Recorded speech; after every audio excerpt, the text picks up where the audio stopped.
Good morning, everyone, and welcome to the joint meeting of the Assembly Committee on Ways and Means and the Senate Committee on Finance. Committee Secretary, would you please call the roll? Senator Cannizzaro. Senator Dondero-Loop. Here. Senator Goycochea. Here. Senator Harris. Here. Senator Neal. Here. Senator Nguyen. Senator Nguyen. Here. Senator Sievers-Gansert. Here. Senator Titus. Here. Assemblywoman Anderson. Present. Assemblywoman Backus. Present. Assemblywoman Brown-May. Here. Assemblywoman Dickman. Here. Assemblywoman Gorlow. Here. Assemblyman Hafen. Here. Assemblywoman Howdagi. Here. Assemblywoman Kasama. Here. Assemblyman Miller. Here. Assemblyman O'Neill. Here. Assemblywoman Peters. Here. Assemblyman Watts. Here. Assemblyman Yeager. Here. Chair Monroe Moreno. And I am here. Would you please mark any members that are not present at this time, present as they arrive? Just a few housekeeping issues. If you have any electronic devices, we ask that you silence them at this time. Members will be utilizing their laptops. Please do not take that as a sign of disrespect. They'll be following along on their laptops. We will have public comment at the end of today's hearings, and we ask that you limit your comments to just 2 minutes for public comment. We will have today, members, 3 budget hearings from the Secretary of State's office, the Commission on Ethics, and the Department of Indigent Defense Services. And we have the Secretary of State up first, and we welcome you to the committee, and you can start at any time. Good morning. Good morning. Chair Monroe Moreno, Chair Dondero-Loop, and members of the Joint Committee. For the record, I'm Cisco Aguilar, Secretary of State. Joining me today is Gabriel DeCara, Chief Deputy Secretary of State, and Deputy Secretary of State for Operations, Debbie Bowman. Also present with us here in Carson and Las Vegas are Deputy Secretary for Elections, Mark Velashan, Deputy Secretary for Southern Nevada, Maggie Salas Crespo, Deputy Secretary for Securities, Aaron Houston, Tim Horgan, Chief IT Manager, Paul Difflow, Business Portal Administrator, Ashley Griffiths, Administrative Services Officer 3. We are here this morning before this committee to present you our proposed budget for the 2024-25 biennium. To provide the committee with context for our budget request, we'll begin by presenting an overview of the structure and functions of our office, as well as the revenues we collect. The Office of the Secretary of State is one of the original constitutional offices established in the Nevada Constitution. It is responsible for maintaining the official records of the acts of the legislature and the executive branch. Additional duties have been added over time and include Chief Officer of Elections, Recorder of Business Entity Filings, my favorite, Register of Notaries Public, and Administrator of the Uniform Securities Act, the Silver Flume Business Portal, Document Preparation Services, Nevada Lockbox, and Domestic Partnership Programs. The Secretary of State serves on various boards and commissions listed here. The Office of the Secretary of State is organized into 8 divisions: commercial recordings, special projects under the Deputy for Southern Nevada, which include document preparation services, domestic partnerships, registry for advanced directives for healthcare, living will lockbox, elections, executive administration, Nevada Business Portal, notary, operations, and securities. Our main offices are located in the Capitol Building, the Myers Annex, and the Blasdale Building here in Carson City, and the North Las Vegas City Hall. I will now turn the presentation over to Deputy Bowman. Thank you, Mr. Secretary, and good morning, Chair Monroe Moreno and Chair Dondero-Loop and members of the Joint Committee. For the record, I am Debbie Bowman, Deputy Secretary of State for Operations. The Office of the Secretary of State currently has 148 full-time positions authorized. The number of positions assigned to each division can be seen on this slide. Of the 148 positions, 31 are currently unfilled for a variety of reasons, which I'm sure you've heard in other budget hearings. Mostly in the inability to find qualified candidates interested in working at the pay scale the state currently provides. The Office of the Secretary of State serves as the collector for various fees, fines, and penalties. These range from filing and license fees with the Commercial Recordings Division to broker-dealer license fees with the Securities Division, to candidate filing fees with the Elections Division, to fees related to document preparation services and domestic partnership programs. A majority of the revenue collected by the Office of the Secretary of State goes to support the general fund. In fiscal year 2022, the office collected revenue of $248.3 million. Of that total, $247.6 million, or 98.3%, went to the general fund. This places the Office of the Secretary of State as the third highest general fund revenue generating agency in the state. Slide number 7 shows the total general fund revenue collected by the Office of the Secretary of State over the last 12 fiscal years.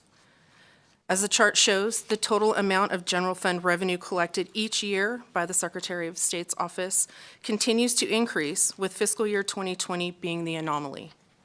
Since the administration of the state's business license program was added to the office in fiscal 2010, the general fund revenue collected by the office has grown steadily at an average of 4.5% per fiscal year. This slide shows the breakdown by division of the general fund revenue collected by the office for fiscal 2022. As you can see, the Commercial Recordings Division is by far the largest general fund generator in the office at 84%, or $208 million. Next is the Securities Division at 14.3%, or $35 million.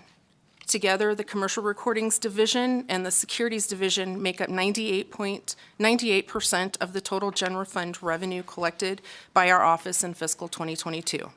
The remaining 2% comes from the Uniform Commercial Code fees of $3.4 million, the Notary Division at $717,000, and the Elections Division at $58,000. This next slide compares the general fund revenue collection by the office over the last 12 months to the legislatively approved general fund appropriation amount for the office over the same time period. The general fund revenue collected by the office plays a crucial role in the state's total general fund budget. This slide on revenue collection shows the growth in general fund revenue collected by the office per approved full-time equivalent position. Cisco Aguilar, for the record, I just want to add the staff has worked hard to keep this revenue up. Like many other agencies, we have been critically understaffed across all of our divisions. And the Commercial Recordings Division specifically has been dealing with an immense backlog due to the vacancies. I've met with all of our frontline staff who answer the phones and help business owners work through our system, who process the huge volume of mail we receive because the system's broken. They keep this office and the state's economy moving under circumstances that are far from easy. The pay step increase that the governor requested for state employees would be vital first step to us improving morale, recruit new staff, and improve efficiency that we can bring in more revenue to the state. However, if there is any way this legislature can find some way to go above and beyond that request and help close the pay gap with the private sector, I hope you will do so. The staff of our office and across the state deserve it. Debbie Bowman for the record. The Office of the Secretary of State currently has two primary executive budget accounts, Budget Account 1050 and 1051. Budget Account 1050 contains the general operating budget for the office and is primarily funded by general fund. The other minor funding sources for the budget account include domestic partnership registration fees, securities fines and penalties, and other miscellaneous program fees. The second major budget account is Budget Account 1051. This account was established in response to the Help America Vote Act to receive funds appropriated from the federal government in order to implement and maintain compliance with HAVA requirements. Nevada was awarded approximately $10 million from the HAVA grant since fiscal year 2019 for the purpose of enhancing election security and improving the administration of federal elections. These funds have no expiration date. However, we don't know if we will have if the federal government will allocate HAVA dollars in the future.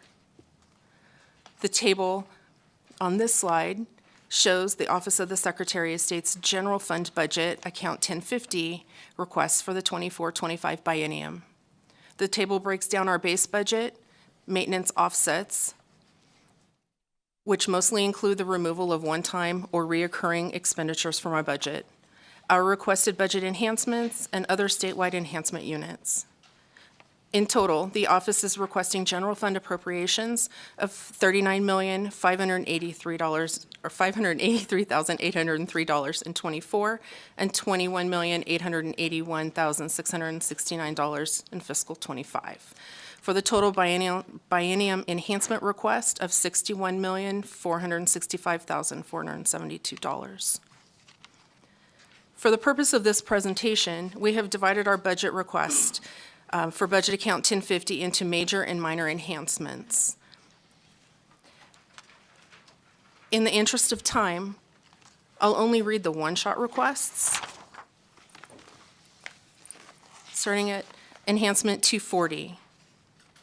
This decision unit is a one-shot appropriation to request $877,414 over the biennium to fund the purchase of voter education campaign material and to provide translation and interpretive services.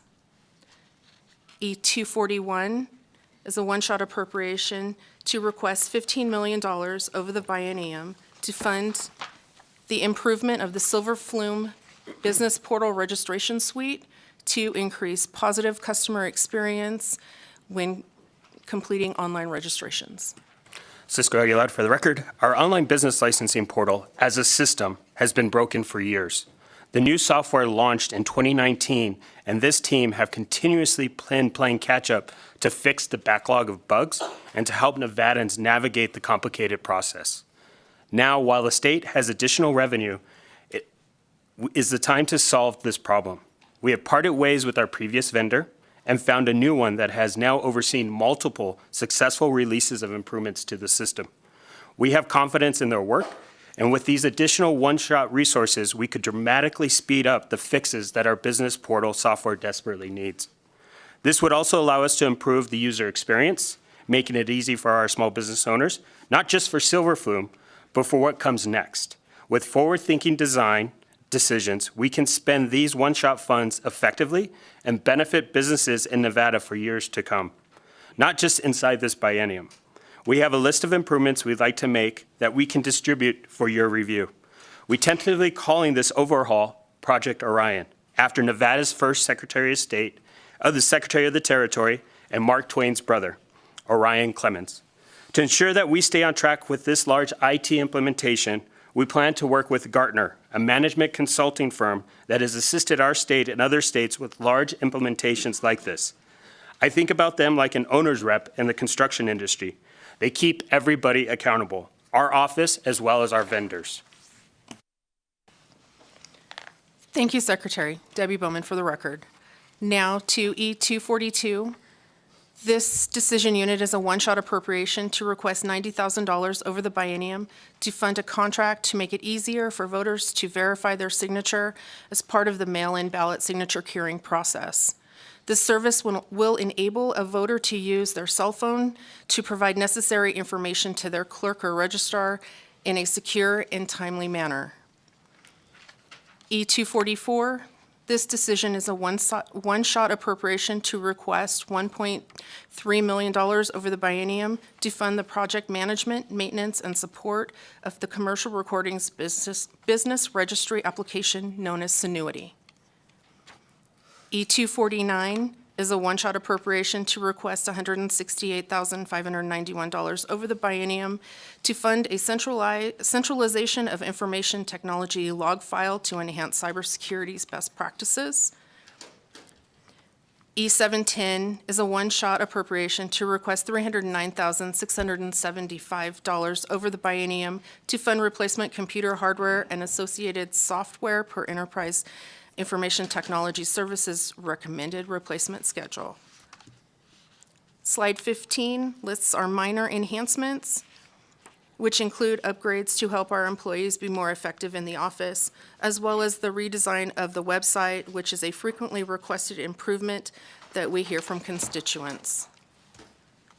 The table on this slide shows the Office of the Secretary of State's HAVA budget, account 1051, the request for the 24-25 biennium, which includes both general fund, depicted on the top half of the slide, and federal grant funding, shown on the bottom. Each table breaks down our base budget, maintenance offsets, our requested budget enhancements, and statewide enhancement units, and other one-shot requests. The total, the office is requesting general fund appropriation of $26,218,497 in fiscal '24 and $1,227,530 in fiscal '25. For the total of the biennium request is $27,446,000. The majority of the federal grant funds will be used to develop the statewide centralization or top-down voter registration system. Cisco Aguilar, for the record, I want to emphasize that these HAVA dollars are not guaranteed, and the federal government does not grant them on a regular basis. We feel that it's important to use them for the best possible purpose while we have them, and right now that means quickly and efficiently implementing the statewide voter registration and election management solution, which you will hear about shortly. Slide 17 lists our 1051 enhancement units. E500 and 501. This decision unit requests $1.3 million over the biennium to fund the transfer of 4 positions and ongoing operating expenses from the HAVA grant to the general fund in order to ensure the positions remain as the HAVA grant is expended in support of the transition to the top-down voter registration system. Many of the expenses were funded by the general fund prior to the pandemic. E225, this decision unit is a one-shot appropriation to request $25 million over the biennium to fund the top-down voter registration system in accordance with AB 422 of the 2021 session. Thank you, Deputy Bowman. Cisco Aguilar, for the record. As Debbie said, the move to a top-down voter registration system, what our office refers to as VREMS, as mandated by the legislature last session. A top-down system may not solve every issue facing state and local election officials, but it would go a long way to solving many of the problems we've faced and will benefit election officials, candidates, and the public alike. A top-down system will take some of the burden off of our counties and allow the state to manage a centralized voter registration database. This won't just enhance the process for voter registration list maintenance, it will also help us provide up-to-date information that will increase transparency and accountability in government. Deputy Velashin and the Elections Division have been working hard at this since last legislation passed, but my administration has made it a priority. I believe the system must be in place before the primary election in June of 2024 if we are going to build the public's trust in our elections. This is a fast timeline, but not an impossible one. We have identified a vendor who has helped other states with similar transitions in the past.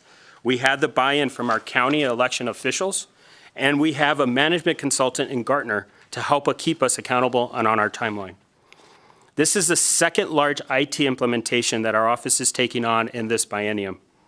I know this is a tall order, but we must modernize the Secretary of State's office to be ready for the challenges of the future.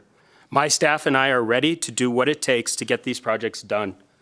Efficiency and on time, but we can't do it without the appropriate resources. I am grateful that the governor included these 2 one-shot expenses in his recommended budget, and I'm hopeful that the legislature will see the value they bring to the state as well. There are some additional items for special consideration that did not find their way into the governor's recommended budget. We can provide a list to you as well. There's one priority issue, and it's on this sheet here, that I want to bring to your attention. Since I've taken office, we have gotten so many questions that relate to the legitimacy and transparency of our elections and how confident we can really be in our system. These include questions from members of both parties in the legislature, the press, and the public. Again, to be clear, Nevada has some of the best-run elections in the country. Our elections are fair, and our systems are secure. That was true under Secretary Sagaski, Secretary Miller, Secretary Heller, and on and on. However, as the conversations around our elections have become more partisan, The operation of the Secretary of State's office has been disrupted. Our office doesn't just review elections complaints after all. We investigate securities frauds, notary fraud, document preparers, and notarios, violations of business license statute, and more. The elections, commercial recordings, and notary divisions currently share a single civil investigator. And there are over 700 election integrity violation reports filed for the 2022 election cycle. Based on our staff's reviews so far, many of them are baseless and were filed in bad faith. But it is our commitment to the law and to the people of the state that every report is carefully reviewed so that if there is even a single case of potential fraud identified, we conduct an investigation and, if necessary, refer for criminal prosecution. We have a handout here showing the cost of building out that investigatory and legal structure of our office. It includes 3 additional criminal investigators housed with the Securities Division and 3 civil investigators who would be shared between the other divisions. There's also a cost of a staff attorney for the Secretary of State's office. We're currently in talks with the Attorney General's staff about potentially funding a Deputy Attorney General housed in our office to provide that service. We didn't have the opportunity to add these enhancements to our budget based on when we took office and what we knew. But the legislature has asked us what we need to get this job done right, and I wanted to answer that question. We have a mechanism for funding these roles. I will turn it over to Chief Deputy DeCara. Chairs and members of the committee, Gabriel DeCara for the record. On budget account 1050, category 13, item 7390, you will see that our governor's recommended budget includes over $4 million per fiscal year to cover credit card fees. Historically, the Secretary of State's office has paid the fees for every credit card transaction we conduct. And almost every fiscal year, without fail, that estimate has not been adequate. We've had to spend other budget accounts down and come back to this body to ask for additional funds to cover these fees. My understanding, based on our time in office, is that this has not been ideal for budgeting purposes. In a modern world where customers are used to having to pay these fees and where almost every state agency has similarly shifted to a customer fee model, we are comfortable making this change with our office. Thanks to the treasurer's staff, we will be able to make this change before the next fiscal year. This frees up this portion of our budget to use for the requested staff with plenty left over. At the Secretary's discretion, we would ask that the legislature continue to allocate these funds to our office for the purpose of improving our technological capacity across all divisions. In the short time that Secretary Aguilar has been in this office, he's seen immense opportunities to prove efficiency, if only the resources were there. These are smaller projects than VREMS or Project Orion, but will still have a significant impact on our operations. Cisco Aguilar for the record. Over the course of my campaign and my time as Secretary of State, I've heard from more people than I can count that our office is behind the times. We have a technology deficit. We don't just need to bring the office into the 21st century. We should be on the cutting edge of technological innovation. I have instructed my staff to identify how new technology could improve the efficiency of our operations, and they've come up with plenty of suggestions. I would be happy to go into detail, but I think this presentation has gone long enough, and with your support, we could have the resources and capacity to make this happen. Chair Moreno, and we're here and available for questions. Thank you. Thank you so much for the presentation, and although you didn't go into it, we may have some members that will have questions about it. I do have a few members with some questions. We were going to start with Assemblyman Miller. Thank you, Chair. Thank you all for your presentation this morning. My question is about Project Orion. That's our Silver Flume update here. With the new business process analyst that's recommended in Decision Unit E125, if the $15 million one-time appropriation were not approved for those enhancements, would that position still be necessary? Chair, through you to Assemblyman Miller, yes, because the system's broken, that we have to continually figure out how to keep it going on a day-to-day basis. I go to sleep and wake up every first of the month to know whether or not the system's going to work because of the workflow that comes through at the end of the month. And our system needs the help and the support, and it makes it frustrating for our business owners. I hear constantly from our chambers, from our business organizations, please, please spend and invest in that system. $15 million for $220 million in revenue generated is a small investment that we can make in this state. Because if we have the capacity to do more business through the Silver Flume portal, we'll be able to fund the programs that we want to invest in our community. Not only that, Wyoming is eating our lunch right now with business filings, and we need to take back that market share they're taking from us because we need to be able to do what we need to do. Thank you. Thank you, and you can go directly to the member. Assemblywoman Brown-May. Thank you, Madam Chair. Thank you for the great presentation. It's nice to see you all here today. I have a couple of questions relative to the Decision Unit E127 with regard to the translation services. And I'm wondering if you could talk a little bit about how the agency is planning to prioritize the translation of election documents if this new program officer decision is approved.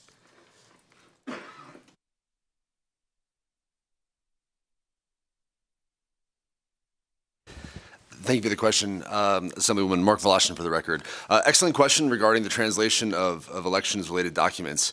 This is certainly something that we've been looking at over the last couple of years and recognize that there's a bit of a gap in the knowledge, quite frankly. The plan, the way we're trying to approach this challenge, of course, then, is not to just hire multilingual staff, though that is certainly something we're considering, but also looking at hiring, again, this position, the new position, that would manage the program to provide translative and interpretive services. And it's important that we separate the two of those. We will translate all election information that our citizens receive to help inform them about our electoral process, everything from handouts, website pages, the calendars and timelines that are associated with the elections so that the public across the board understands it, but then also providing that interpretive service to make sure that when people call, again, right now, unfortunately, we simply say, no hablo español, or I'm sorry, I can't understand you. The goal going forward would be to be able to provide that information in those other languages, again, as the caller's request. That's something that, again, our federal counterparts, the FBI and elsewhere, have identified that there is a significant amount of misinformation and disinformation being shared across the country, especially in non-English speaking communities. So the more we can address that and provide factual information, the better off the electorate would be, certainly with the 3 elections coming up in '24. Thank you. Follow-up, Chair? Go ahead. Thank you. I appreciate the detail. I'm curious to know if you could talk a little bit then about how do you plan to fund the contracts, right? If we're going to contract for part of the service and hire for another part to be responsive, when do you think those contracts will be deployed? And then how do you expect to fund them? Thank you for the question, Assemblywoman. Mark Voloshin, for the record. So the plan is really twofold. First is to hire the individual and get them on board. And while that process is going through, to concurrently look at the contracts. There are already state contracts in place for interpretive and translative services. So we would intend to use those vehicles to expedite the process with the goal of being to get them on board and online as quickly as possible, but also with the correct information prior to the upcoming election cycle, which again, candidate filing for the presidential preference primary starts October 2nd, so it's right around the corner. Thank you. I have a question. Nevada is one of the most diverse states in the nation with people who speak a number of different languages. How will you decide which languages you're going to translate first? What are going to take the priorities? How are you going to determine what that priority list is? Thank you for the question, Chair. Mark Voloshin, for the record. So the first step will be to focus on the federally required language translations. Clark County has a requirement to provide election information in English, Tagalog, and Spanish. Nye County has a requirement to provide it in Shoshone. But beyond that, we've already begun a dialogue with the Office of New Americans and a number of advocate groups that have looked very closely at the electorate and, again, have provided a great deal of very useful information in determining which languages should be coming next. Perfect. Thank you. Now we have a question from Senator Titus. Thank you, Madam Chair. And thank you for the presentation and what you're trying to do to upgrade our system and restore some trust and transparency in it. So I absolutely appreciate that.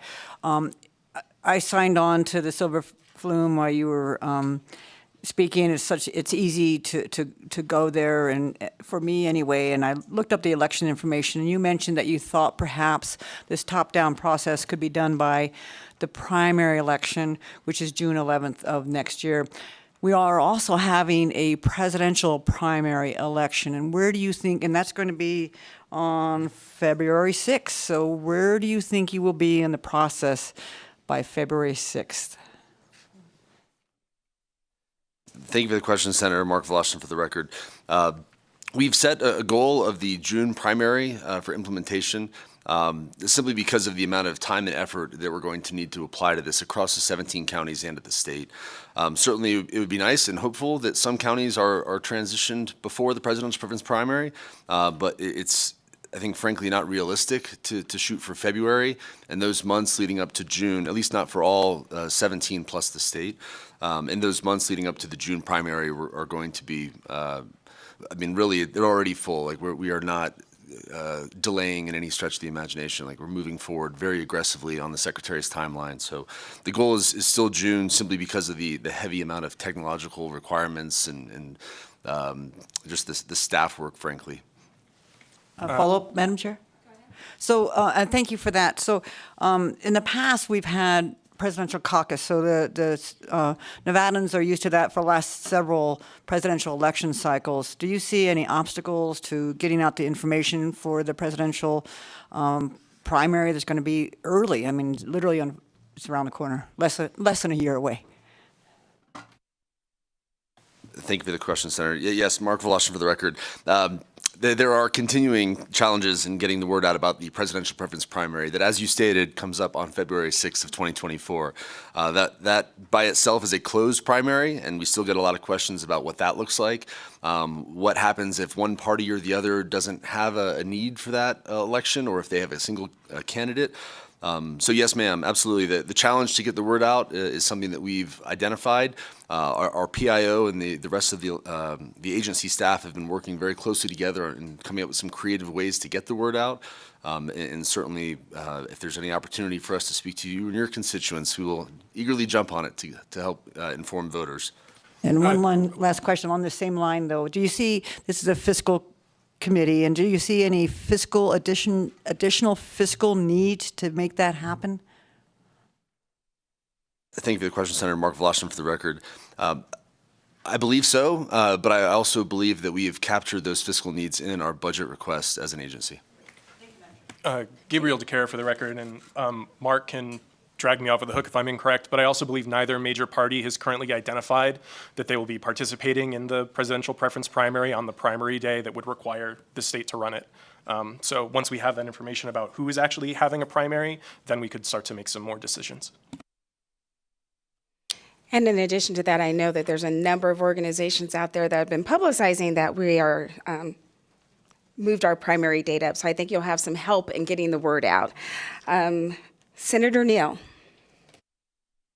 Thank you, Madam Chair. So I wanted to go back on the silver flume kind of line of questioning. So in my notes, it was cited that there were 394 bugs.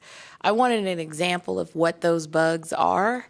I mean, clearly I'm not looking for 394, but the ones that are causing the problem and how this particular vendor, I guess, is going to help fix this where the prior one didn't. And in that question, if you could break down which ones existed before 21 and the ones that you're finding now in 23. Thank you, Senator, for that question. I appreciate it.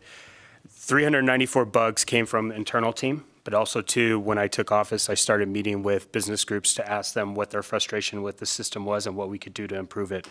Lots of the chambers came back with lists. A lot of the attorneys came back with lists. The registered agent groups came back with a large list, and we've compiled all of the bugs that existed from the staff perspective. But it was also meeting with our frontline staff members who answer the phones and talk to business owners directly. And using that information to create this list, I will let Paul go into the technicalities of all the bugs, and we can go through that. We are tracking every one because we want to be held accountable for them, given that the groups have spent the time to provide us that information, and we want to show them progress on moving forward. But I'll let Paul finish.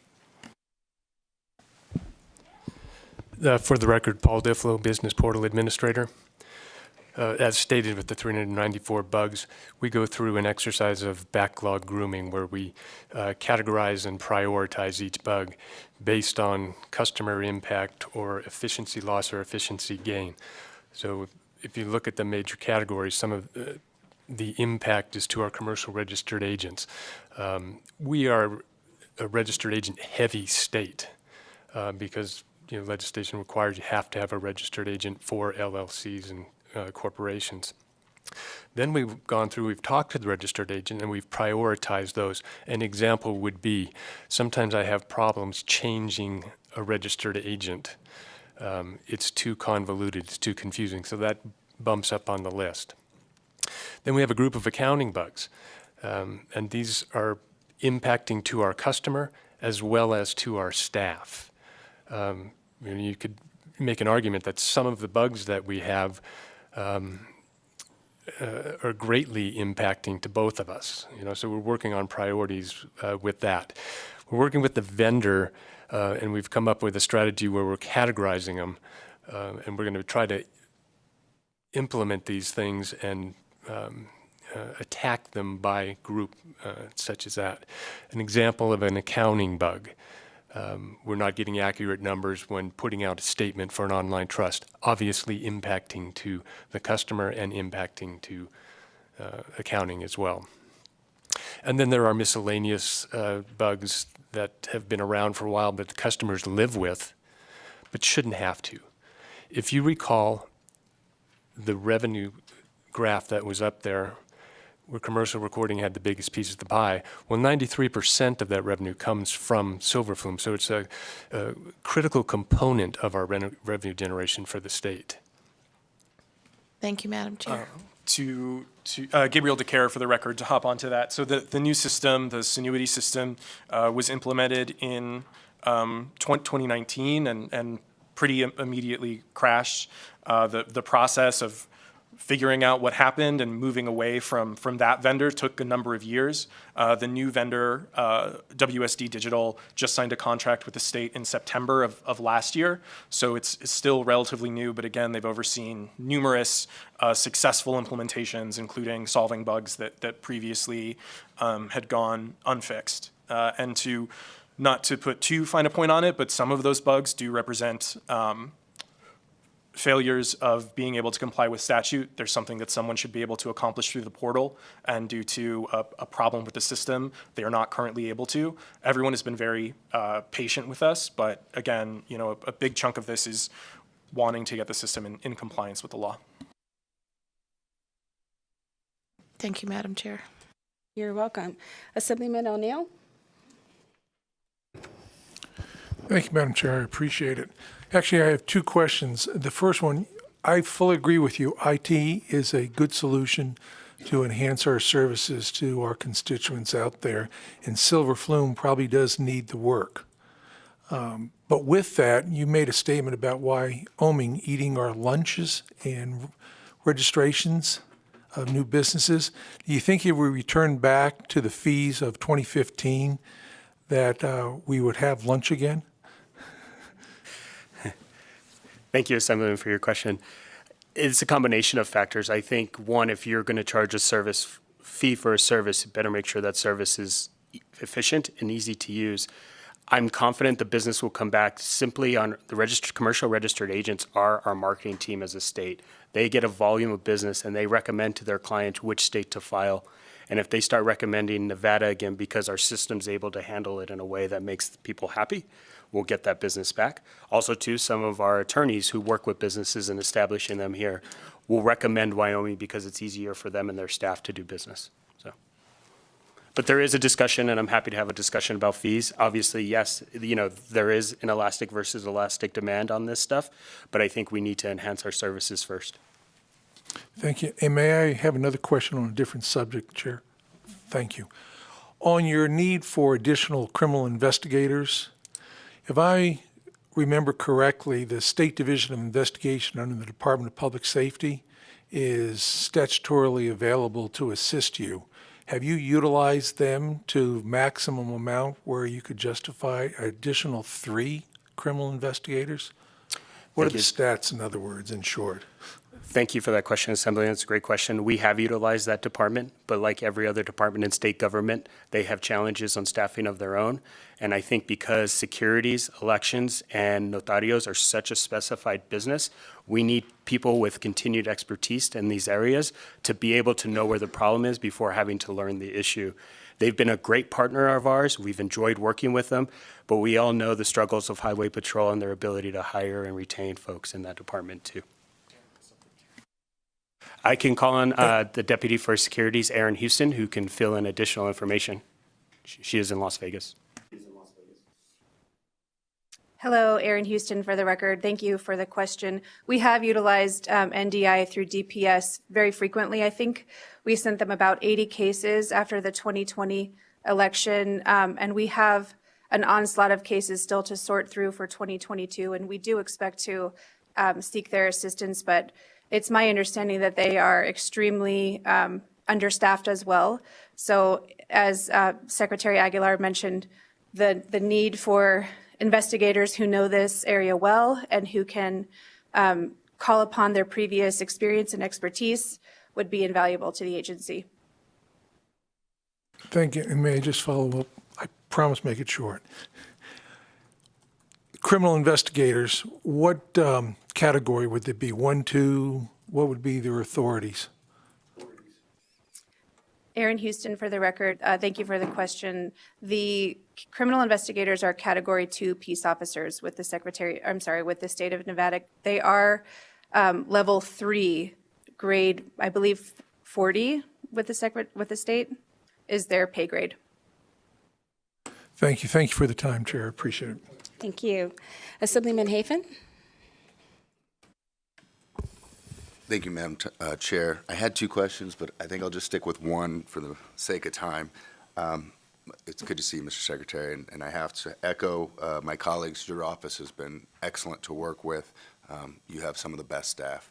I want to touch on E-242, the signature verification for, looks like $90,000. One of the things that I've heard was there was about 6,000 uncured ballots in the general election, and that's been a concern of a number of my constituents. And so I just want to make sure that that 90,000 is enough to make sure we don't have that issue going forward. Thank you for the question, Assemblyman. Mark Voloshin for the record. Yes, the bottom line is that the signature curing process, while still something that many Nevadans are relatively unfamiliar with, again, the goal is to, through this contract and through this budgetary request, have a service set up so that we can provide it in a consistent manner going forward for all elections. The business model for many of these different types of services is by election. We've clarified with some of the vendors that we've talked to that given the nature of our special elections, again, we have the one in City of Henderson, for example, in less than 30 days. We need the same services to be provided to the electorate across the board for primary, general, special elections, presidential preference primaries as well. So yes, that is the exact goal that we intend by having this contract in place so that voters can get more customized or familiarized rather with the service, are more at home using it, and then therefore the goal would be to reduce that number of overall uncured ballots. Thank you. I'm glad to hear that. Thank you, Madam Chair. Thank you. Assemblywoman Kasama? Thank you, Chair. Thank you, Secretary, and all the staff. Just appreciate all the work that you and everybody has been working on. I think it's been a grueling several years for the entire department and the staff, and I know that everybody has really worked hard. One of the things I'm really happy to see here is the request for marketing and education. I think that, making sure that all of our voters know what the process is, how it works, how they can report if there's issue, I think will go a long ways, because when we have people confused or not trusting the system, then they don't want to go and vote. And so I know all of us sitting here want to make sure that all of our constituents and citizens feel that when they go and vote, it is counted and it has meaning. And I know all of you have worked very hard for that and will continue to. So I just wanted to say I'm really thrilled to see that that is part of the budget. My other question was the credit card fees. So have you considered charging that to the customers, since other agencies have been charging that? And I think if we were to charge it to the customer, we should also allow them to have the ability to do an online check where there would be no cost. And are we currently doing that, or how have you considered to manage that? Thank you very much for the question, Assemblywoman. Gabriel DeCara for the record. So we are currently in talks with the Treasurer's Office at moving to a customer fee-based structure. We would have to provide an alternate method of payment. There are some concerns around e-checks. However, in addition to online payment with credit card, we would also accept other methods of payment via mail, over the phone, et cetera. E-checks are a little difficult, but we're working with the Treasurer's Office for solutions. Right. Yeah, I know you have to make sure they clear and all that, but I think that would make sense. That's how other industries are moving, and so long as people have an alternative not to pay the fee. Assemblywoman Cisco Aguilar for the record.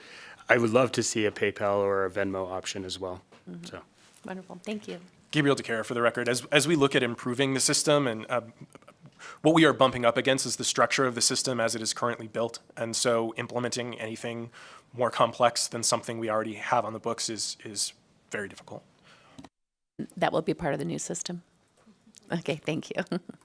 Assemblywoman, just an additional follow-up on the voter registration management system. It's my goal and my idea to be able to allow every voter to track their ballot from the time it's mailed from the clerk to the time it's counted and to the time it's stored, much like you track your own pizza on the food delivery services. Thank you. Assemblywoman Peters. Thank you, Madam Chair. Now I'm thinking about pizza. Missed breakfast this morning. Thank you for being here. It's great to see you in the building. I'm going to roll back a little bit and talk about some of the new positions, specifically the 2 new administrative assistant positions. Can you talk about how you determined the need for those 2 positions to address the workload rather than 1 position or 3 positions or 4? Just why 2? Thank you for the question, Assemblywoman. Mark Voloshin for the record. The 2 admin assistant positions that you're referring to, again, really what we did starting in 2020 was to gather as much information as possible to inform these sorts of budgetary requests going forward. I didn't want to assume that we needed people and then we didn't have any tangible data to back it up. So really, as soon as the 2020 election cycle was over and up through that, the division continued to gather information, and that's what informed these 2 positions. The first one specifically related to the public information requests. Those continue. We have numbers that we can provide to you separately if it's something that you're interested in, but we continue to be inundated by public records requests relating to the elections division, requests for just large amounts of information that has to be reviewed, vetted to make sure there's no PII or other information that we're going to send off to that requester.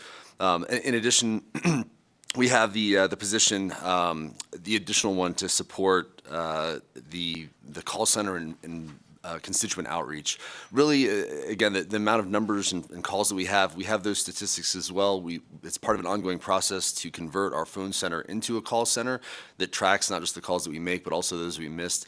But the information that we do have, though, identify that there's a large number of calls are simply not being answered, and emails aren't being responded to in a timely manner, creating more frustration, the improper perception that we're trying to hide something, which is why it takes, in some cases, many weeks to reply to simple questions, and those things don't contribute to voter confidence. But certainly we can get more information for you if you're looking for specifics. Gabriel DeCara for the record, sorry if I could. To Assemblywoman Kasama's point, what Secretary Aguilar did when he took office was meet with the deputies, as he said, meet with frontline staff and start to have conversations about what the office needs. To Assemblywoman Kasama's point, it has been a very difficult last few years for the Secretary of State's office as what we've been requested to do, that the statute that our office has been called upon to implement has become more and more complex as elections has become a bigger part of the public discourse, as silver flume has started to break down. And so it really has been the Secretary's priority to ask each deputy overseeing one of the divisions what they need. And that's why we've come to this body with something of a laundry list, but also we want to make sure that we ask for everything we need to get the job done. Thank you, and I think if it pleases the chair, that staff can follow up with you on that additional supporting data for quantifying these two positions. And I've said this before, and I think our whole body is in agreement. We want to make sure that we're also offering positions that can be filled at the moment, and we realize that these administrative assistant position salaries are not always as competitive as they can be. So just want to check in and make sure that you think you can actually fill these positions with the grade and step proposed. I don't know if you have thoughts on that particular piece, but. Gabriel DeCara for the record. The other side of the position being offered is the qualifications of higher level positions, and so we run the risk of, if we were to ask for these positions to be at a higher level in grade, then we would have a smaller group of qualified applicants to fill them. So again, as the secretary said, anything we can do to increase state worker pay across the board would be a huge help for filling these vacancies. Thank you so much. Thank you, Madam Chair. Thank you. And I'd like to go to budget 1051, the HAVA budget. I believe you covered this during your presentation, but I just want to confirm. It's unknown if we'll be able to get any more federal HAVA grant funds in the future, correct? You did say that in the presentation. Yes, Debbie Bowman for the record. Yes, it just depends on what the federal budget looks like, and if there are dollars available, then there's a percentage on how they distribute them out to the states. And then just confirming that I heard in the presentation that your targeted implementation date for the top-down voter system is June of 2024, June of 2023? Chair Moreno, one, we are lobbying hard for additional HAVA and voting funds from our federal delegation because they are so critical not only to our office, but it's to a lot of our communities which we serve, especially our Native communities. But on the implementation date, the original implementation date from the office was 4 to 6 years from now. That's not doable. We need to have it done by June of 24. I would love for it to be done today, but I was things don't pushing work it to that say fast. 23, but awesome. Thank you. Members, any other questions for the Secretary of State or his staff? Okay, see none. I thank you so much for the presentation this morning. And if you could get that additional information about those positions to our staff, that would be wonderful. Thank you so much. Thank you. Enjoy the rest of your day. And with that, members, we'll close the budget hearing for the Secretary of State, and we will open the hearing for our Commission on Ethics. And invite the Executive Director and staff to the table.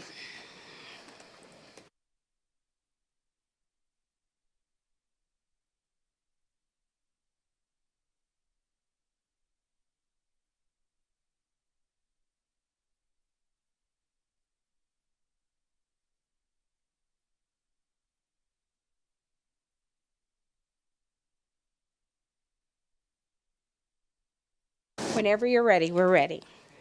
Thank you. Good morning, Chair Monroe Moreno, Chair Dondera Loop. I'm Ross Armstrong. I'm the Executive Director of the Nevada Commission on Ethics. With me at the table, I have our Chair, Kim Wallen, and Daniel Marlowe from the Administrative Services Division. Also in the room, we have our Vice Chair, Brian Dufferin.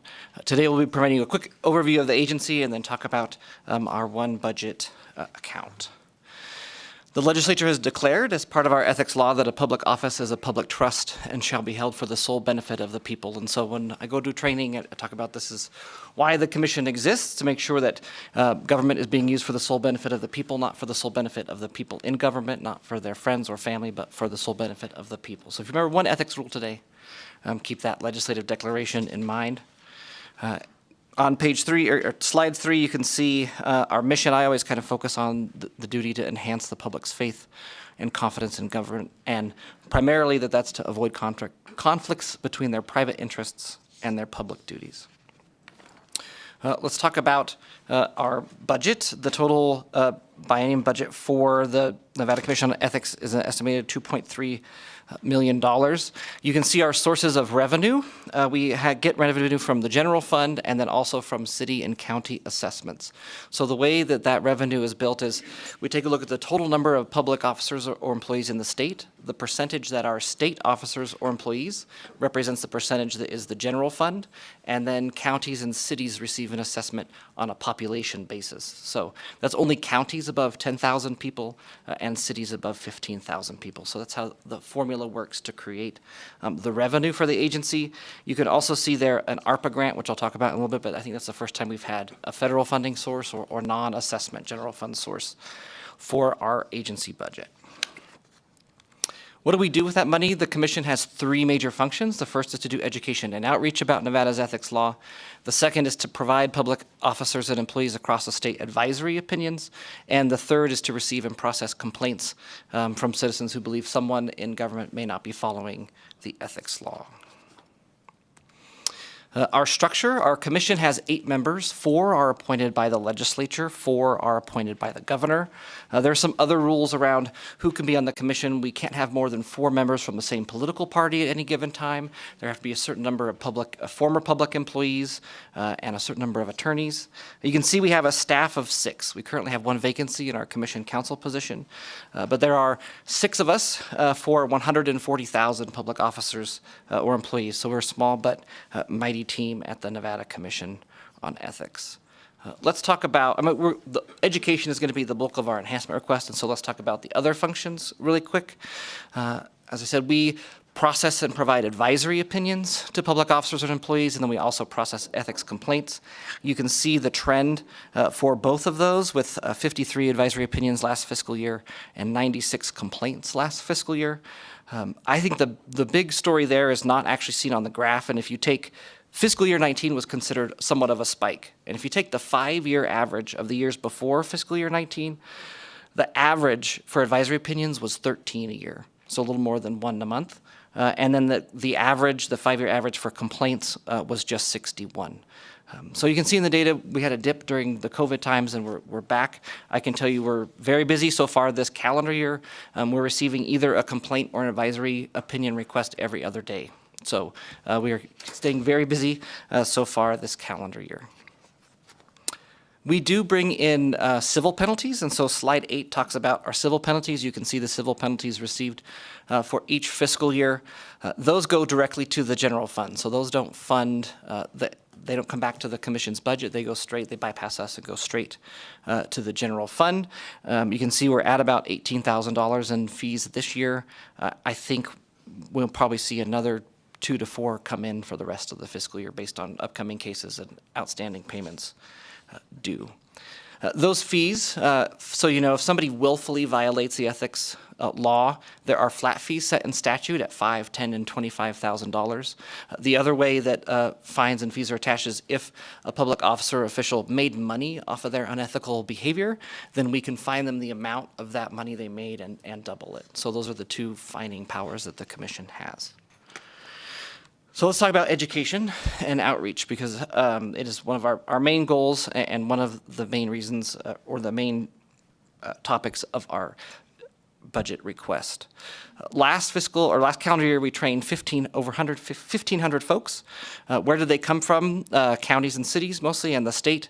That other chunk, a big chunk of that other part of the pie graph was actually the Nevada Civil Attorneys Conference, which has government attorneys from all over. So it's kind of more like everybody instead of other, but those are who we were able to track that we trained last year. So if you take that and take a look at 140,000 employees, we were able to train 1%. The other 99% were not trained, or at least not trained by us, I will say, about the ethics law. And it makes sense if you take a look at our staff and their duties. In terms of the education and training arm, it's primarily on me as the executive director. Our executive assistant helps support that role. We occasionally will have a commissioner or other staff members hop in, but our other dedicated staff are really focused on those advisory opinions and then the investigations and adjudications. And just to show the power of one person, in fiscal year 2022, we had big gaps in the executive director position, the vacancies. And so very little training got done. The total for that year was a little over 400 people, right? So I'm not going to ask you for 99 new positions to fill up that graph, I promise that. What we are trying to do at the Ethics Commission is really to modernize our approach to education and outreach, and that includes leveraging our social media platforms like Twitter and LinkedIn to get ethics content in front of the eyes of folks. We're also having more topic-focused videos on our YouTube channel, so someone can get a quick refresher on a topic, or maybe they're going into a meeting and need to know about disclosure abstention. They can go look at that real quick instead of having to watch an entire project. That ARPA funding that I noted we received is going towards an online learning management system. We're just in the process of getting that set up, but will allow, I believe, up to 300 additional users on that online management system, and we'll be able to track their training, which will be much better than the system we have now, which is just, go watch this YouTube video or wait until I'm available to come to your town.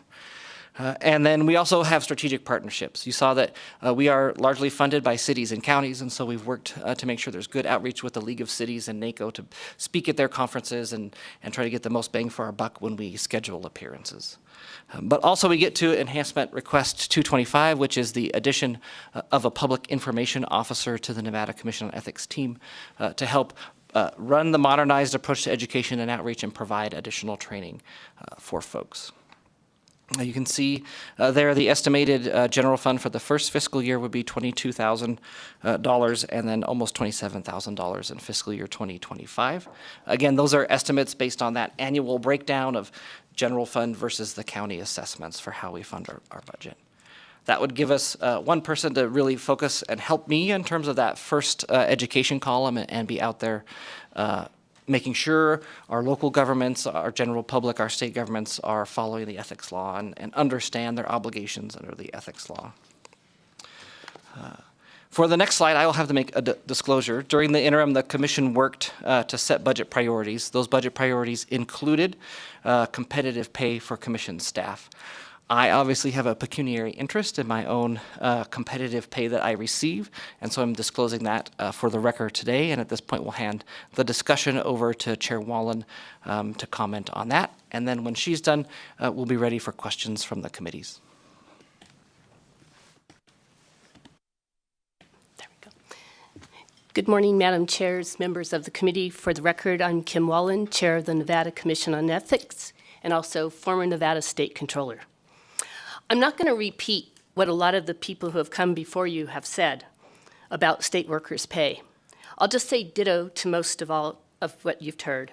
I do want to add some points that I do not believe have been brought up. If you look at the Bureau of Labor Statistics Consumer Price Index, since 2010, $1 back then is now worth $1.37 today. With what we are paying our employees now, their salaries have not kept up with inflation. Not to mention the 4 years between 2010 and 2013 where they had pay cuts. For example, if I take our commission counsel's pay, had it kept up with inflation, they should be making $134,124. Instead, they are making $121,547. I appreciate the governor proposing an 8% raise, but they will still be behind because in reality, it will only be a 6% raise because of the 2% increase in the employees' PERS contribution. To get state workers, at least even with inflation, they need a 12% raise, which will offset the additional 2% PERS contribution increase. Some people may not be aware of this, but the state employees, unlike their counterparts in the cities and counties and local governments, pay 1/2 of the PERS contribution. So that makes their pay automatically 17.5% less than their counterparts in local governments. Not to mention, in the private sector, they make at least 9.95% because of the difference between the PERS contribution and Social Security and Medicare difference there. Many times, the increase in PERS contribution rates for the employees is more than any COLA increase, or at the very least the same. All the employees at the commission are unclassified, which includes our support staff. So in the last session, the unclassified employees received a 1% COLA, and the classified staff in collective bargaining units received 3%. The commission staff, by law, never had the option of joining a collective bargaining unit because they are unclassified. The other issue is that the state does not even have parity in pay amongst agencies and departments where employees do the same job. This is something that needs to be addressed. In our case, our staff does not even have parity with the Judicial Disciplinary Commission. Where we oversee 140,000 people, they only oversee the judges, yet they make a lot more. Another example is in the controller's office. When I was controller, the CAFR accountants were not even making the same as their counterparts in the budget office.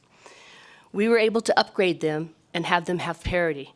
Well, in the last session, the budget analysts got upgraded and the CAFR accountants did not, yet their responsibilities are the same and very important to the functioning of the state. The state is also struggling to get people, to hire people, and I'm very concerned that agencies and departments are going to have to start going out and outsourcing to get these bodies in there working.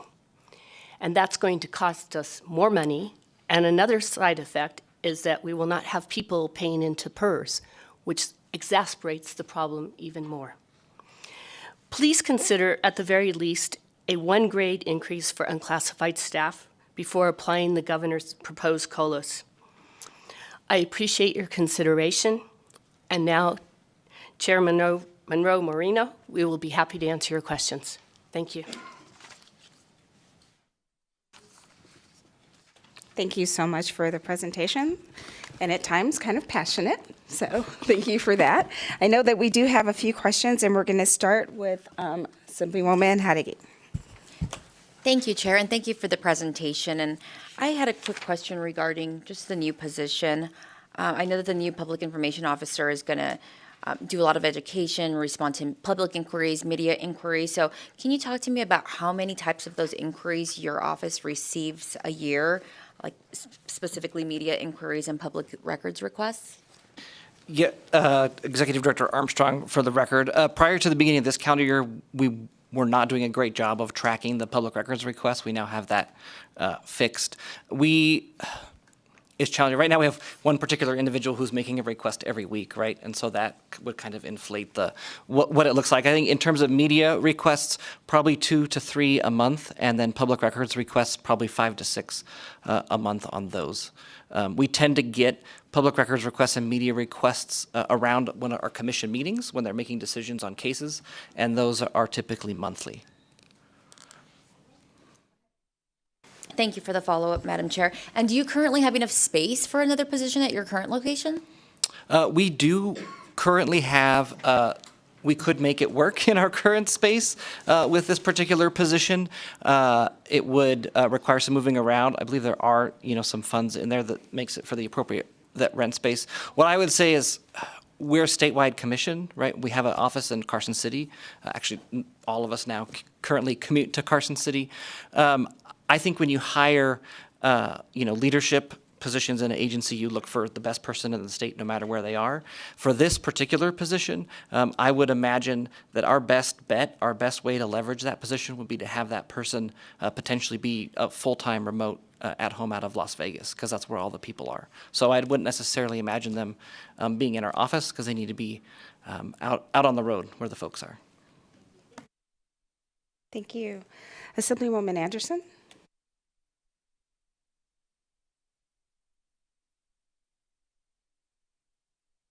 Sorry about that. Thank you, Chair. Thank you for the presentation. Always good seeing you, Chair Whalen. I actually have 2 questions. My first has to do with what positions are currently responsible for the public information officer? Like, what are they currently doing for those duties at this time? Yep, this is Executive Director Armstrong. So in terms of the training part of the aspect, like building the training, recording the videos, doing all of our social media, that is on my plate as the Executive Director. And then we have support from our senior legal researcher and our executive assistant in terms of the public records requests to go through our various systems. One of the frequent requests we get is to see if somebody has filed their ethics acknowledgement that they have to file. And so if they filed it online, that's a super easy thing to hunt down. But if they send it in on paper, then we've got to look in like 3 different spots to see if they sent it. So those are the main folks performing in those particular roles. Thank you. And then my second question actually has to do with the slide number 9. I just want to make sure I heard that correctly when you were talking about the formal ethics training of public officials. The number that is being reported, those are trained by you, not necessarily by, and I'm just going to say, let's just say the school board, that they have maybe internal training that's not reported to you, or if you could kind of clarify that number a little bit more, because that's kind of an alarming pie chart. Sure, this is Executive Director Armstrong. What I will say is we're one of, I don't have the breakdown of states that do this, but we do not mandate ethics training of any of our public officials or employees in the state by law. When I talk to my counterparts in other states, that's a challenge for them if they're in a state they do, because they don't have the resources to get everybody trained. And so this number, the 1,562, is either by me or we've set up an agreement with the Clark County, where they have our kind of 35-minute ethics video on their internal training platform, and so they report those numbers to us. And I can tell you from the fiscal year 2022, where we trained the 450 people, that was about 200 folks trained through that Clark County just watching the video system. So it would not include an agency that maybe has someone teaching ethics within their agency. I do imagine that with the public information officer position and some of the exciting things about our online learning management system, that we could establish a sort of train the trainer program and have certified folks in larger agencies to be able to provide ethics training as people go through their onboarding process. I guess that's like my dreaming part, as I think about where we could be instead of where we are with what we have.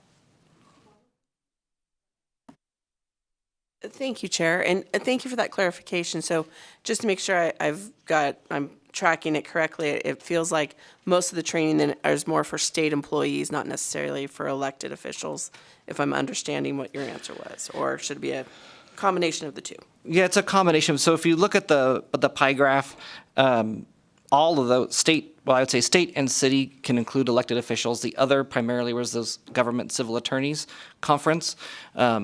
And so, but we do, I spoke at the League of Cities conference, which was mainly elected officials. Also the NACO and the League and the UNR extension folks put on an academy for newly elected individuals for the first time this January, and so we made sure they got ethics at that one. And so when I go kind of like traipsing along the countryside, it's a mix of public employees and elected officials. Of course. We have 2 more questions. We'll have Senator Gansert and then Assemblyman O'Neill.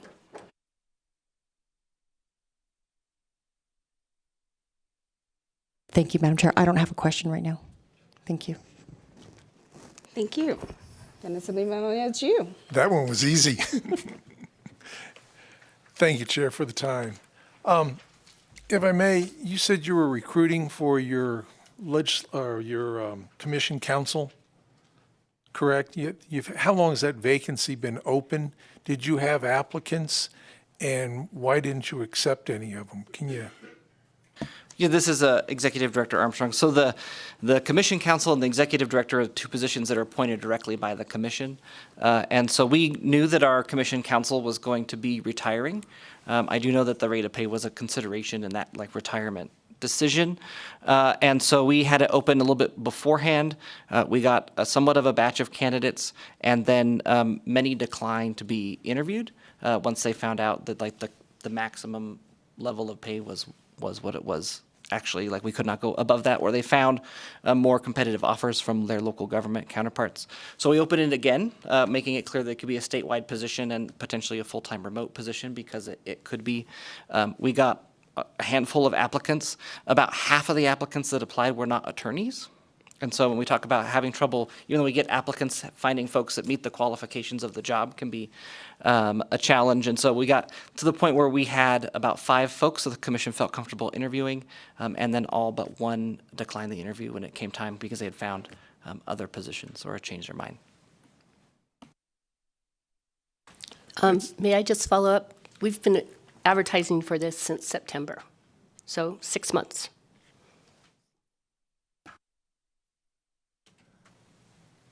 It's disappointing. May I chair one more? You also talked about comparison in salaries to other commissions. Do you actually have those comparisons laid out that you could show us, or could you send it to the committee? Please, I'd like to see those. Yep, this is Executive Director Armstrong. We can send those to you for sure. Thank you, Chair. Thank you. Members, any other questions? Okay, see none. I'll thank you so much for your presentation and for joining us this morning. And with that, we will close the hearing with the Commission on Ethics. And we'll invite the Department of Indigent Defense Services to the table to start your budget hearing. Good morning and welcome.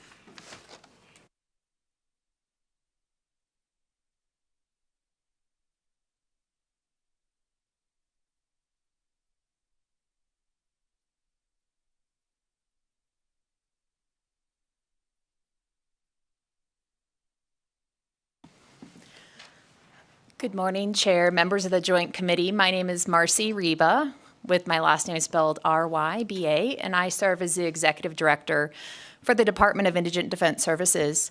With me today are Deputy Directors Thomas Qualls and Peter Handy. We also have in the audience the Nevada State Public Defender, Chris Arabia.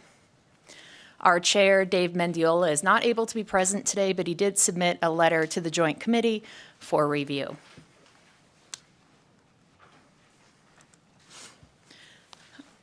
During this presentation, I'll take an opportunity to give you a little bit of historical background about our department, why we were created, and then we'll turn to Thomas to talk about what our department does on a day-to-day basis.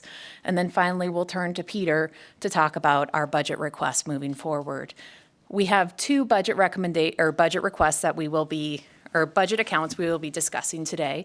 1008, which is the Department of Indigent Defense Services, and then we will turn to 1499, which is the Nevada State Public Defender. So beginning with budget account 1008, you can see on this slide that it talks about our vision, mission, and goals. But our mission is to assist those Nevada counties in developing quality, equitable, and sustainable indigent defense systems that strengthen the local communities and meet or exceed the state and federal constitutional guarantees that protect each of us. Here's an overview of our organizational chart for the Department of Indigent Defense Services, and you can see that we are a very lean staff.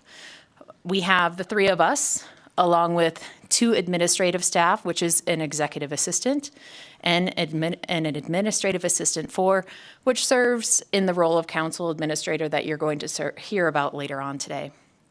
We also have 2 management analyst positions at this time. For a little bit of background, we're coming on the 60th anniversary of Gideon v.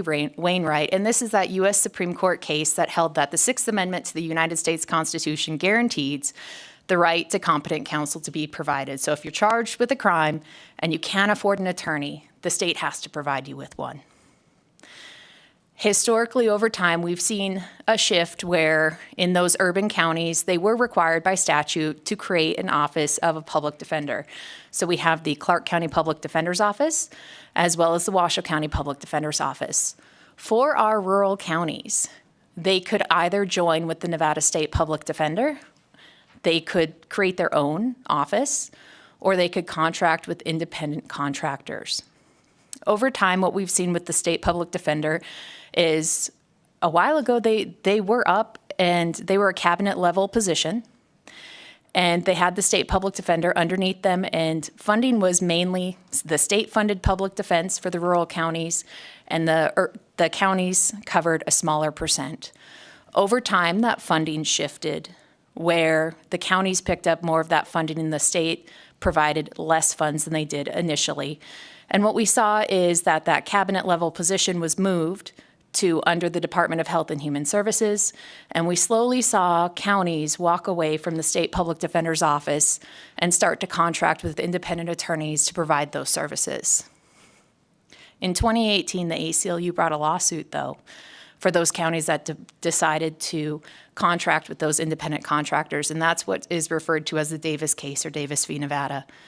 And there, the plaintiffs challenged the constitutionality of Nevada's practices regarding indigent defense systems in certain rural counties, and those were defined as those counties that had those independent contractors.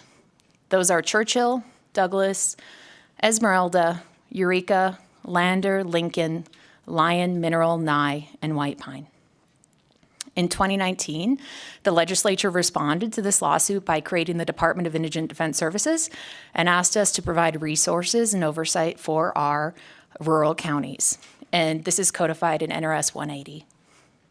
In 2020, a stipulated consent judgment was outlined and signed and sets forth certain requirements that we are required to comply with in order to meet the obligations of the Davis stipulated consent judgment. And that brings us to those programs we administer on a day-to-day basis, and I will turn it over to Deputy Director Qualls. Thank you, chairs, members of the Joint Committee. My name is Tom Qualls, Qualls. I'm just going to give you a little bit of an overview of some of the things that our department does. We like to make the analogy that we're a lot more like a startup than we are an established government agency. So we have the Davis stipulated consent judgment that sets out different requirements for us to do and a timeline for those, and then we have statutory and regulatory obligations. Our primary goal and focus is to assist the counties in creating sustainable and effective indigent defense systems. As part of that, due to AB 480, which was passed last term, we are the council administrator for rural counties. And this is a function that used to be taken care of by all of the judges in these counties. So it's either our department or in some counties we have designees that handle this function. The idea was to separate indigent defense out from the judiciary.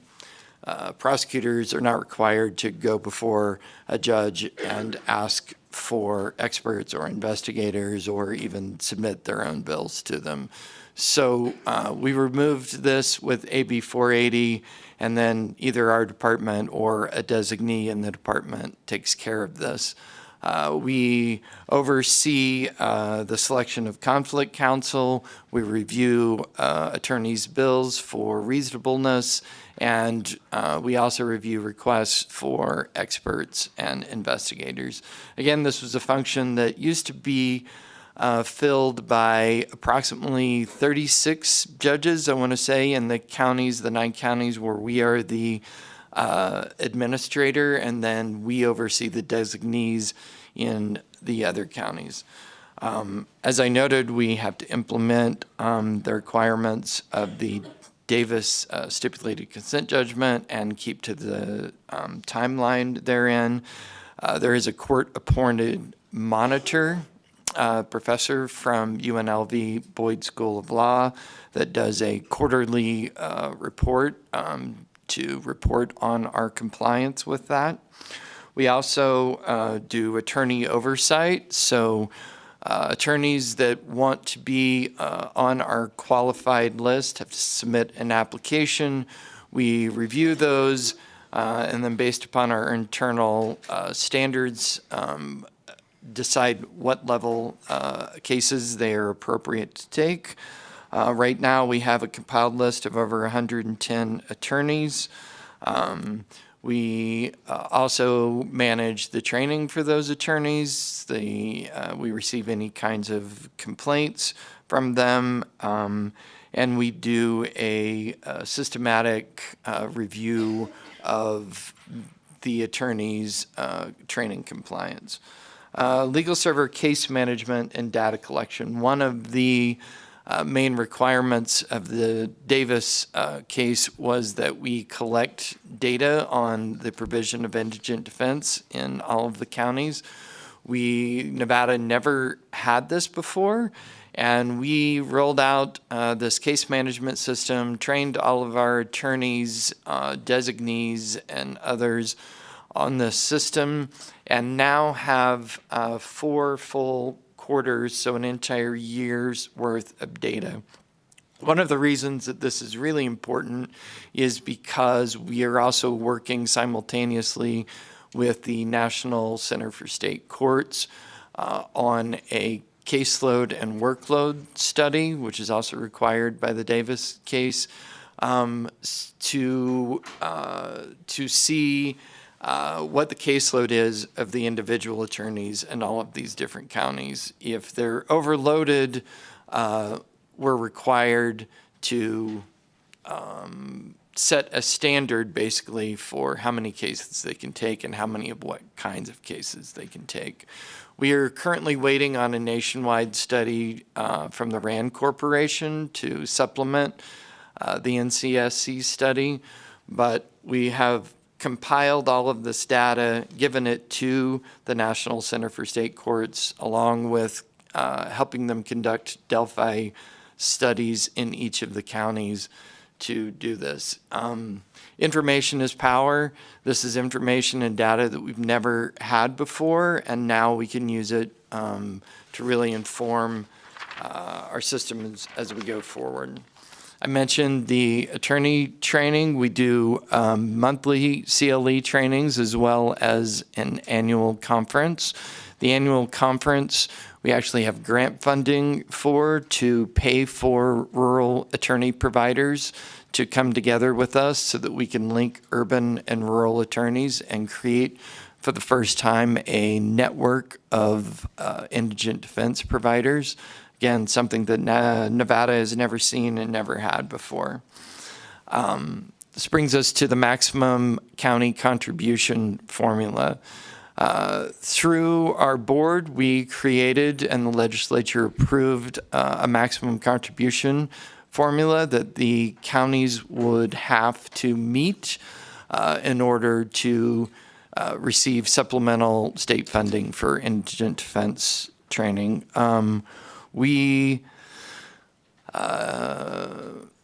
Through setting this up and through working with all the counties to bring them into compliance and to help make their systems more sustainable, we were able to, with the legislature's help, with IFC's help, reimburse $1.9 million to the individual counties in the last fiscal year. Another thing is, and I'll try to speed this up a little bit, indigent defense systems oversight. So we're tasked with both on the ground and other forms of oversight of the systems, the courthouses, and the adequacy of the facilities and the court proceedings in each of the counties. We do this in some ways through surveys, through our complaint measures, through our legal server oversight, through our constant contact with our attorneys, through a lot of team building that we have done. Director Reba and I have traveled around the state, meeting with judges, with county officials, and with the attorneys there to ensure the adequacy of the services that the counties are receiving. We're also working with Boyd School of Law and other organizations to create pipelines of new indigent defense lawyers into the rural areas. We have, in order to supplement our budgets and again assist with, say, the annual conference, we have applied for and received a number of grants, and so we are managing those internally. We also serve as secretary for the Board of Indigent Defense Services, and we build the department's budget that is before us now. So with this, I will turn it over to Deputy Director Peter Handy. Good morning, Peter Handy, Deputy Director, and last name is Handy for the record. I'm just going to give a brief overview of the budget accounts and the decision units that have been proffered in the recommended budget. First, budget account 1008, that's the budget account for the Department of Indigent Defense Services. We have a decision unit E225, which provides one additional management analyst 2 position. This is in response primarily to the IFC asking for a lot of additional information regarding reimbursement to the counties for the maximum contribution formula. It takes a lot of work to get this information from the counties to ensure their expenditures are reasonable, necessary, and directly related to indigent defense services. We require quarterly reporting from those counties that want reimbursement. We review those reports for consistency and reconcile those reports with the backup information they're providing. So we want to ensure that those payments that are coming from the state back to the counties really are for indigent defense services. And this position is going to provide a huge amount of assistance in taking that off of myself, Director Reba's, and one of our existing management analysts' plate. Additionally, we have sought, by way of budget amendment request to the governor's office, additional funding for training. We did provide, as we do anything relating to the Davis settlement, information from the monitor related to their concerns with the budget accounts to the governor's office and the attorney general's office. So we sought additional funding for training based on that application. The governor's office agreed to provide more than double the existing training budget of $25,000, an additional $30,765. That's 30765 to the training account for each year of the biennium, which is to provide at least 5 attorneys from rural counties to attend the National Criminal Defense College. That's a top-tier training ground for criminal defense attorneys. It's a 2-week comprehensive systematic program we think will greatly enhance indigent defense in the rural counties of Nevada. And that's it for the 1008 budget account. And we did touch upon the fact that we reimbursed with the legislative help over $1.9 million for our rural counties. There is going to be a set aside. It'll be in the governor's finance office budget. And Director Stevenson is here if there are any questions on that. It will be in the amount of about $3.5 million for each year of the biennium. So we wanted to make sure that the legislature is aware of that. Our next budget account that we will be discussing is 1499. And Chair, may I move on to this? Thank you. Budget account 1499 is for the Nevada State Public Defender. Mr. Arabia is our newly appointed State Public Defender. At this point in time, the State Public Defender's Office provides all indigent defense services in Carson City as well as Story County. In fiscal year 24 and 25, they will be expanding their services to additional counties. White Pine County has opted in for all indigent defense services representation, so you will see a request to build an office in White Pine County. Churchill, Humboldt, and Lander, along with White Pine, Carson, and Story, have asked for death penalty representation. So what that means is that if there's a death penalty case, they will notify the public defender of that death penalty case for a public defender to provide death penalty qualified counsel to come in and sit on that case. Esmeralda, Humboldt, Lander, and Lincoln have requested appellate representation. So if there is an appeal after a case has gone through the trial level, that initial attorney or the trial attorney will file the notice of appeal, request for transcripts, and then send the case over to the state public defender to provide that appellate work, thus reducing that workload of those local attorneys. For pardons and parole representation, Churchill, Esmeralda, Humboldt, Lincoln, and Lyon have requested that the State Public Defender's Office provide representation at those hearings. Generally, those hearings take place in Carson City or are virtual, and the public defender at this time is providing that representation. So to reduce those travel costs for those rural counties and to reduce those attorneys' workloads, they have offered to provide that assistance as well. Here's the organizational chart of the State Public Defender as it currently sits. There are 8 staff attorneys along with the State Public Defender, so a total of 9 attorneys in this office. And you can see at this point in time there are 4 vacancies. One is set to be filled in the month of June, but that employee had an alternate employment and wasn't able to leave at that point. So we will be expecting to fill at least one of those in June. And that moves us on to the budget. Peter Handy for the record. So this is budget account 1499. That's the Nevada State Public Defender's budget account. There are a few more items in this one. E225 is a continuation of the Deputy Public Defender position that was authorized by the Interim Finance Committee in 2022 for fiscal year 24 and 25. The numbers are out there on the sheet. I'm not going to read them again to you. This assists with the weekend and holiday bail hearings that are being required of the office after the, forget the statute that passed last biennium, but it's requiring 48-hour bail hearings in the rural counties. A decision, in all counties. Decision Unit E300 provides $100,000 in each year of the biennium for a complex litigation unit. The idea is that if there is a death penalty case, you saw earlier, several counties have opted into a death penalty representation from the State Public Defender's Office. This would provide contract support to provide whatever support is required in a death penalty case. Currently, there's only one death penalty case that's occurring in a rural county, and that's in Lyon County right now. It's impossible to foresee whether one may or may not pop up in the next biennium, but should one, this would provide some additional funding so that resources could be obtained by the State Public Defender in a more manageable way. Decision Unit 301 provides funding for the Nevada State Public Defender Services in White Pine County. As you heard earlier, White Pine County has opted in to receive Nevada State Public Defender Services for all purposes.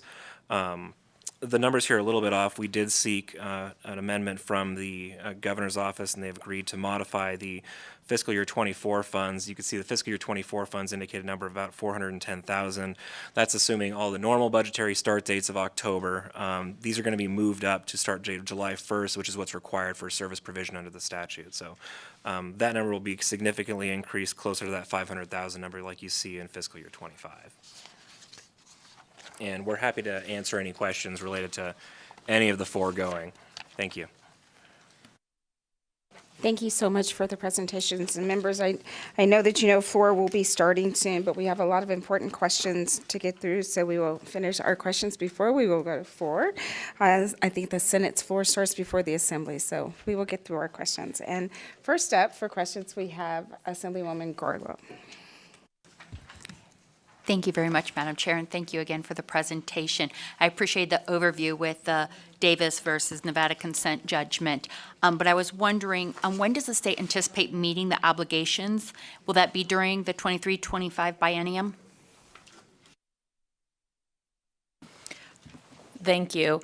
The department is actively working hard to comply with all of the stipulated consent judgment requirements. One that we foresee in the future coming up is our weighted caseload study. We are waiting for the National Center for State Courts to complete that study to make the caseload recommendation, and that'll tell us how many attorneys are needed for each rural county. Once we have that count, we will have to, within 1 year, work with those rural counties to comply with the amount of attorneys that are needed in that area. So we are actively working to achieve what's set forth. That's ultimately up to the monitor whether we've complied. And you can see from her written reports that she does have concerns based on our department's ability to comply with many of these because of the small size of our department. Thank you. May I have a follow-up? Okay, thank you very much. Sorry, I accidentally pushed my button. And so I know there's a delay with that workloads case study. What's causing those delays and any anticipation when it might be completed? Thank you, Deputy Director Qualls, for the record. We are informed that the RAND study is undergoing a rigorous peer review right now, that the study was actually completed in June of 2022, and they sort of keep giving us a different deadline. It was September, and then it was November, and then it was March, and so we don't have any way of knowing when we'll actually see it, but as soon as we do, NCSC and the department are ready to move forward and publish that. Hopefully, it's very soon. Thank you. Thank you, and I believe next in line would be Assemblyman Watts. Thank you very much, Madam Chair. I have a few questions about one of our favorite topics over the last several months, which is the reimbursements for counties once they exceed their maximum contribution. So, the budget, I believe, has a proposal of 3.5 million for the biennium. I guess the question is, how did you arrive at that number?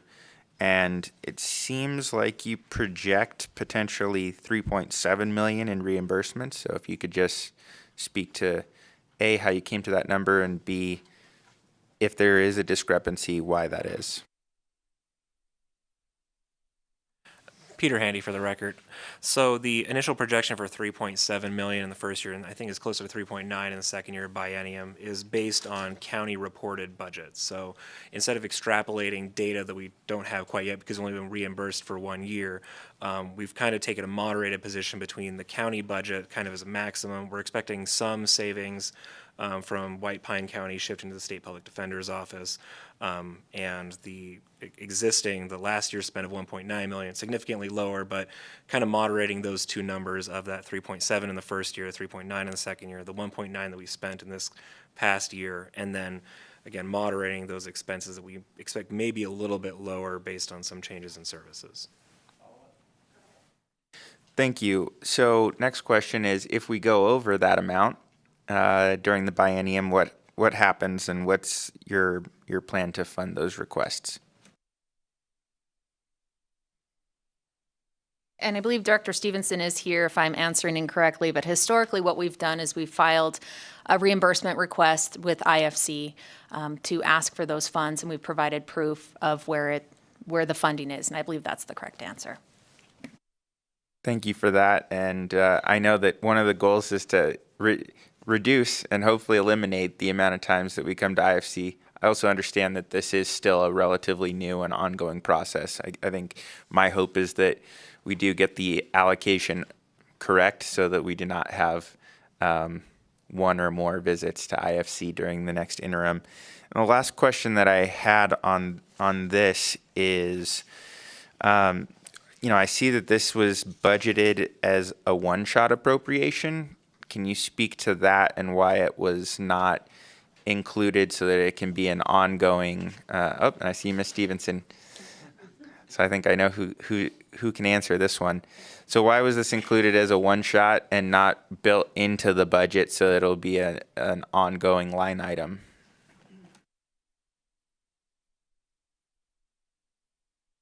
Thank you. For the record, Amy Stevenson, a Director of Governor's Office of Finance. Right now, it is being budgeted as a one-shot. Sorry, brain is still working. Need more coffee. Because without having, as you heard, the Deputy Director for Department of Indigent Defense Services, there's not a solid methodology. So by having it as a one-shot, and going off of what they thought they was going to, they still have to go to BOE to get that money until we can develop that methodology so we can put it in the budget and then reduce the amount of IFC. So this will give them the flexibility to get the money during the biennium at BOE, but not have to necessarily come to you guys. Does that make sense? I feel a follow-up. Thank you for that. I think so. So I guess just confirm if I've got the understanding correct. So this is kind of a bridge. So last time we didn't have anything. So the department had to come to IFC every single time with receipts, basically asking for reimbursement. This is kind of a bridge as we're trying to figure out what we can reasonably expect that to be, that takes IFC hopefully mostly out of the equation, but it'd still have to go to BOE. And then just to confirm, is the current plan to, as this is evaluated over this full biennium, build this in as a budget enhancement moving forward so that it can actually just be part of the budget? Amy Stevenson, Director of Governor's Finance Office. Yes. So the plan is to eventually move that way. And I like the way you described it as a bridge. So they'll still have to bring receipts, but to BOE, so you guys don't have to see it as well.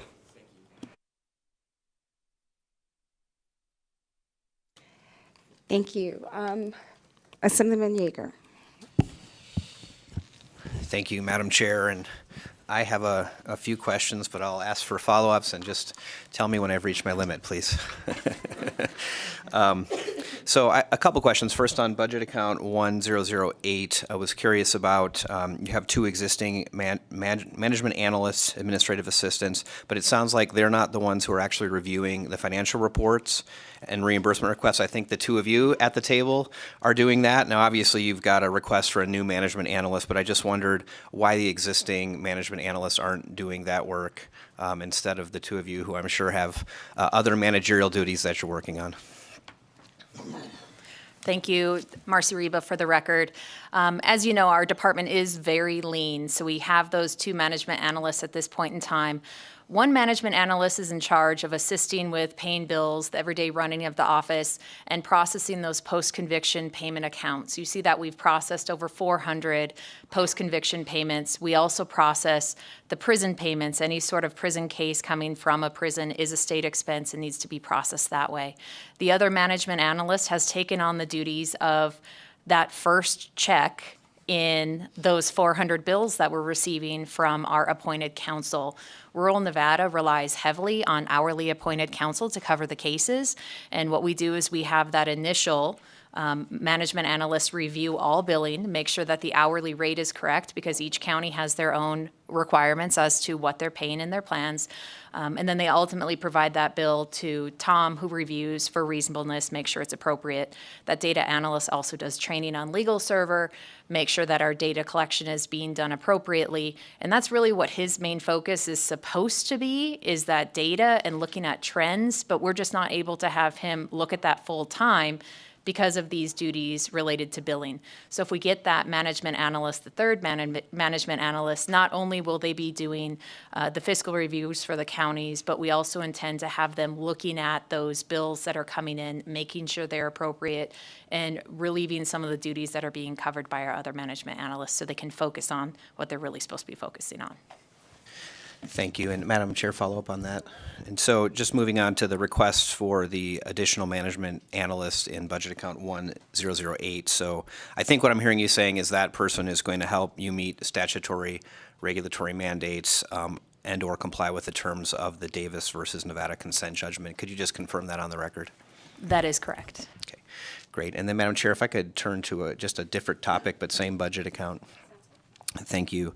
I'm very concerned about complying with the consent decree, and I think this committee received some public comment from the attorneys involved in that consent judgment, expressing some concern about things that may not be in this budget item. Now, I did hear you say with respect to training, it sounds like there is going to be some additional funding so folks can go to the National Criminal Defense College, which is a wonderful program, and so I'm happy to see that. I did have a couple of other questions on that topic, and one being one of the concerns raised was the oversight of some of the rural counties and whether the office has the staffing necessary to do that, because I think that was a requirement of the consent decree. So knowing that you're lean, your office is very lean, I'm just hoping you can speak to whether you believe with the current staffing you have now and the budget requests that are before us, you're going to have the ability to comply with that part of the consent decree that actually requires you to go and sort of vet and monitor what's going on out in rural communities as far as indigent defense. Thank you, Tom Qualls, for the record. The answer to that is yes and no. We cannot, with the current budget and staffing, fully comply to the extent that the monitor in her 7th report indicates that. And I'll just give you a snapshot. Our travel budget currently allows for us to visit each county between 1 and 2 times in a calendar or fiscal year, however you look at it.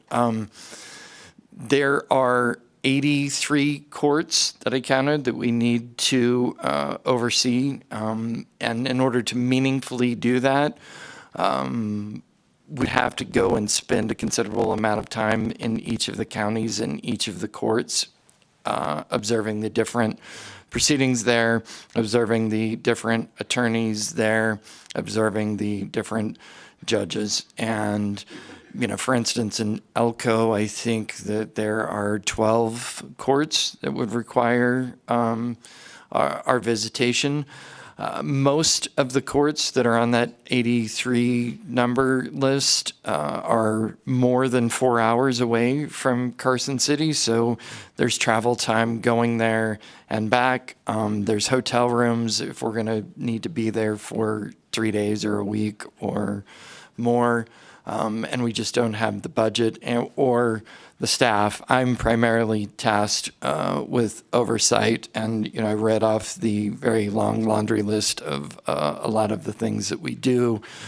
We spend a considerable amount of time in strategy and problem solving and sitting in each other's office and addressing all of the various things that come up as from judges, from county management, from attorneys in the field, from indigent defendants, all of while we're, sifting and making each of these county systems better.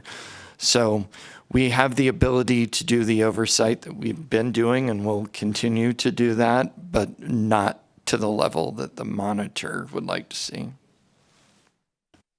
Thank you, Madam Chair. Just a couple other ones if I could.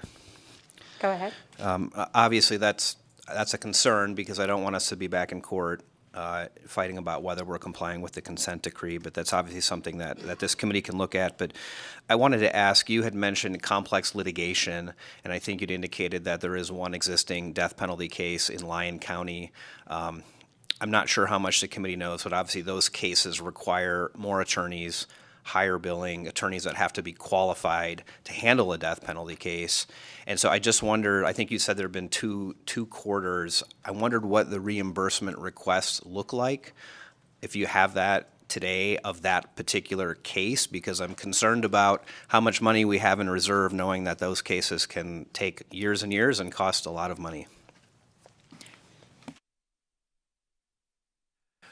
So we'd be happy to get you that information. I don't think we have it on hand today. The actual spend, I believe, by the attorneys in that case is $86,000 over 2 quarters of conducting the case.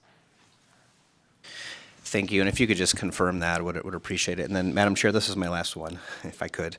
I want to move just quickly to the State Public Defender budget account 1499 and congratulate Mr. Arabia on his recent appointment. Certainly concerned about the vacancies. There aren't a lot of attorneys in that office, and there are at least 3 or 4 positions that are not filled, including, it appears, nobody in the appellate division. So sort of dovetailing on some of the comment that we received about the consent decree, one of those issues was pay parity between state public defenders and the prosecutors in those counties. And I'll just tell you that that's an issue that I dealt with when I was a Clark County public defender. We were vastly underpaid compared to district attorneys. We were able to unionize and get that taken care of, but I'm concerned that if there's not some kind of pay parity here, it's hard enough to get people to want to practice in those counties, let alone be public defenders when they can go across the street and work for the district attorney's offices. So just my question was this: is there anything in this budget that would get us closer or close to pay parity for state public defenders and county prosecutors? And then the second part of that is just, have there been any studies done that would tell us what kind of money that would take to do that in the long run? Thank you, Madam Chair. Thank you. Marcy Reba for the record. In this budget, there is a proposed 8% increase, I believe, for our state workers. But pursuant to the Nevada Administrative Code 180, Section 39, it does require pay parity between salaried public defenders and those opposing prosecutors. We did have a study done by a data analyst, Mitch Sovol, and he did make a determination as to what steps could be taken to kind of make an evenality between the Attorney General's office and the state public defender, because the state public defender isn't even on par with what their payments are. Generally, the opposing prosecutor against a public defender is a district attorney, and that's a county paid employee. But with limitations imposed by NRS 281.123, which sets the amount that a person that's a state worker can make, the the board wasn't allowed to make a recommendation to match salaries for district attorneys. Instead, they make a recommendation to match salaries for attorney general offices. And in doing that, they believe that the estimated cost for the biennium would be about $334,584.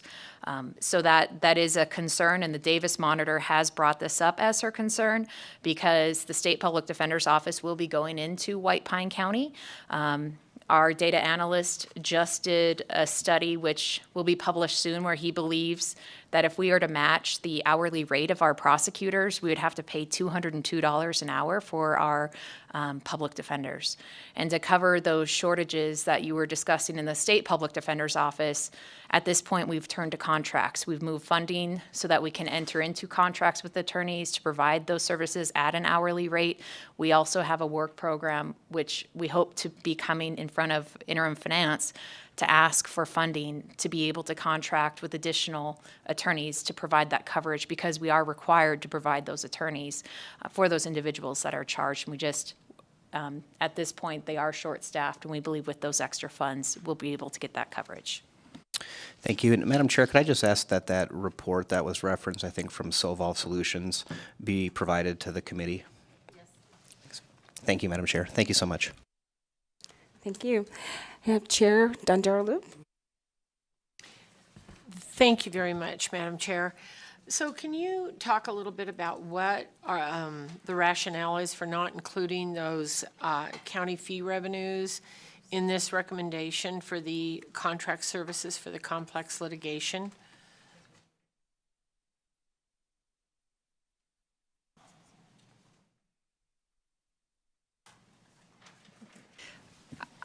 For the complex, thank you. For the complex litigation unit, this is Marcy Reba for the record, there is a formula set forth by the board which basically says that 25% of the costs related to death penalty cases will be county costs and the remaining 75 should be state costs. One issue that we're running into is historically we don't have any data on how much money has been spent on death penalty cases because it has not really been tracked before. What we can point out is that Lyon County, which did not opt in for state public defender representation on a death penalty case, Lyon County has spent in those first 2 quarters $86,000. So what we were looking to do is probably look at how much was being spent, and then over time in the future bienniums allocate what historically has been spent for that county portion. But at this point in time, historically those counties that have opted in don't currently have a pending death penalty case, and we don't know if they will have a death penalty case. And for fairness, we'd need to see how much was actually spent before we ask them for that 25%. Thank you very much, because that was going to be the second part of my question, like how is that 25% accounted for? So follow up, Madam Chair. So would the office support complex litigation? Should those contract costs for this purpose exceed the recommended $100,000 in each year of the biennium? With the complex litigation unit, and I want to make sure I'm understanding your question correctly, we do not know what the expected expenses will be because historically the counties that have opted in have not had a death penalty case, and we do not know if a death penalty case will be coming forward. So that $100,000 would be for each year of the biennium, and as we gain more data, we'll be able to have better numbers as we come forward. But again, public defenders are reactive. It's up to the district attorney whether a case is filed as a death penalty case or not. So if it is filed as a death penalty case, we need to be able to have someone there ready and willing to go to provide that best defense possible. Thank you very much, and I think you answered the question. If you didn't, I'll count on one of my lawyer colleagues to jump in there. Thank you. Assemblywoman Hadigi. Thank you, Chair. I too am grateful for my lawyer colleagues who I've been asking a bunch of questions to. And you did answer. I have about just a couple of questions, Madam Chair, if that's okay. That's okay. Okay. You did answer one of my questions, and one of them was that gap period. If White Pine County was going to transfer its services to the State Public Defender's Office starting July 1st, but you guys, the budget wasn't going to be active October 1st. But there is an amendment coming to advance that to the July 1st, correct? Peter Handy for the record. Yes, that's correct. Okay, perfect. And then my second question is, so I was looking at our backup documentation, and it looks like you used to provide services to White Pine County up until 2015, and then the county just started providing their own services just because they couldn't get any experienced or qualified attorneys. So how are you going to tackle that now? What's different from pre-2015 to now? How do you plan to fill those positions? Marcy Reba for the record. I believe that this is one of the public defender's main concerns. He has reached out to the current council that is there to talk to them about their expectations if they're able to continue on as salaried employees. And at the salary we're able to pay, they don't seem willing to sign on to that. We could look at contracts and contracting with those individuals at an hourly rate, but we'd have to have permission to be able to do that from the legislature. And that may be what we end up having to do with those rural counties, is to contract with those local attorneys. Again, if a county opts in to the state public defender has to provide those services. We can't say, no, we're not going to come in there. So we are preparing and taking those steps necessary to reach out to the county. We're meeting with them next week about their expectations. And Chris has been very active in taking steps to talk with local council and see what we need to do to get that representation. But that is one of his concerns. Okay, and follow up, Madam Chair? Okay, so what I'm hearing is, just so that I'm clear, so if you guys can't find an actual person to fill the position, then it will be a contracted position. Marcy Reba for the record, yes, that is the current plan. Okay, and then my last question was regarding your slide. It was slide number 9, and it looks like the direction the counties are heading in is, asking for assistance from the State Public Defender's Office. So we know that White Pine County is looking for all indigent defense services, and then we have Humboldt, who's asking for death penalty, appellate and pardons and parole representation, and then Lander's asking for 2 services, Churchill's asking for 2 services, and Esmeralda County's asking for 2 services. So do you think this is the trend that we're going to go in? Do you see any of these other counties coming in the next biennium and asking for full or all indigent defense services? Marcy Reba for the record. We are working very, very closely with counties and talking to them about their needs and how the state public defender, if they're interested in that, could assist. As we've said, we have a weighted caseload study coming out, which may increase the amount of attorneys that are needed in these rural counties. And when we talk to the rural counties, they're struggling. They're struggling to get district attorneys. They're struggling to get public defenders. And the state public defender, if they can provide a little bit of relief in providing appellate representation that doesn't necessarily need to be done within the county and could be done in Carson City, that's something we want to be able to do. So if we're able to make this good showing that we're able to provide high quality services for these counties and we are someone that they could rely on to turn to when they're in need, we're willing to do that.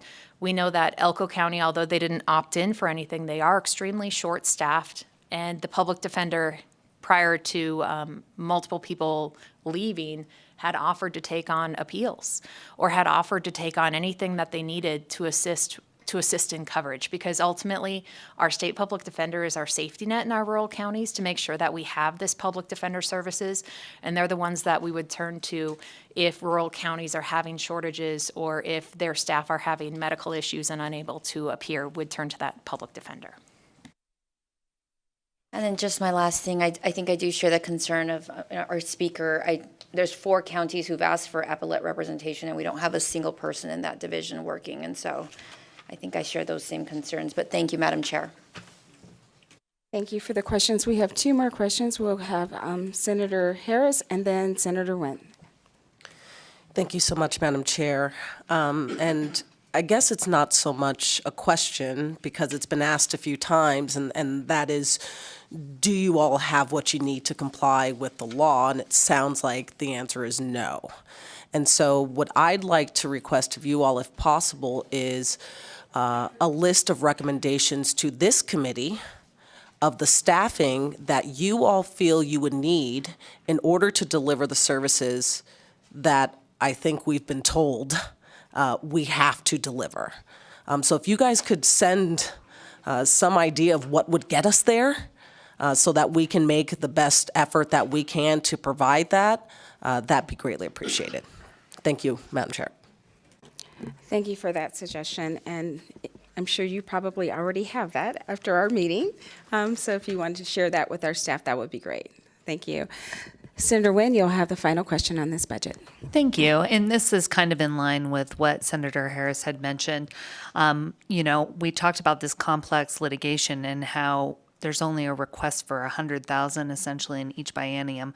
I think it's very clear that we are already going to go over that. If you indicated that there is one complex case that is already at 80,000 plus, and it's only in the second quarter. So in line with that, I think some more realistic numbers about what that complex, even not being able to predict whether or not prosecutors are going to bring death penalty cases or other types of things. I think we already know that that's not enough based on this one case, and that would be my recommendation, as well as getting that information to the committee.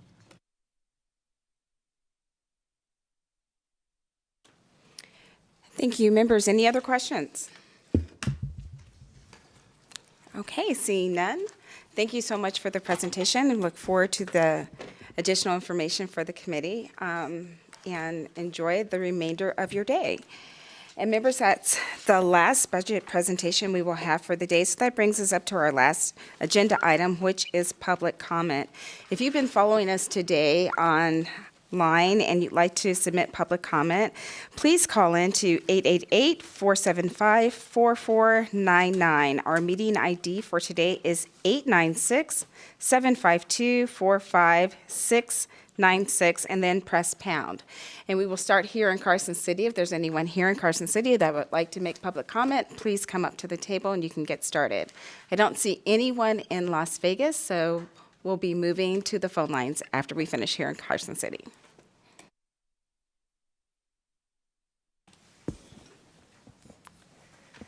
Good morning. My name is Elena Bobnova, and I'm an Associate Vice President at Truckee Meadows Community College in Reno, and I'm the government liaison for the college. On behalf of TMCC, I would like to thank you for your diligent work on behalf of the citizens of the state during this legislative session. Your tireless advocacy for higher education is especially appreciated by over 13,000 students that are annually served by TMCC. I also would like to express our appreciation for Governor Lombardo's recommended budget, and we hope that you will support his educational priorities. I also am pleased to share with you that today is TMCC's day at the legislature.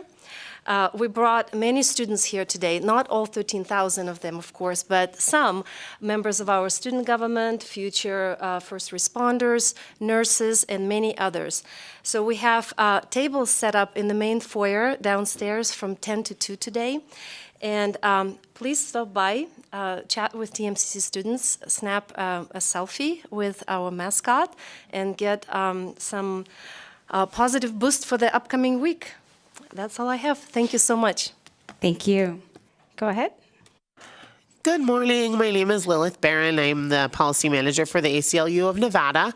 I am just here to thank you for your service on this committee, and I know that you have a letter from us expressing our concerns about funding the Department of Indigent Defense Services, and we appreciate your work on that matter. Thank you. Thank you. Is there anyone else here in Carson City?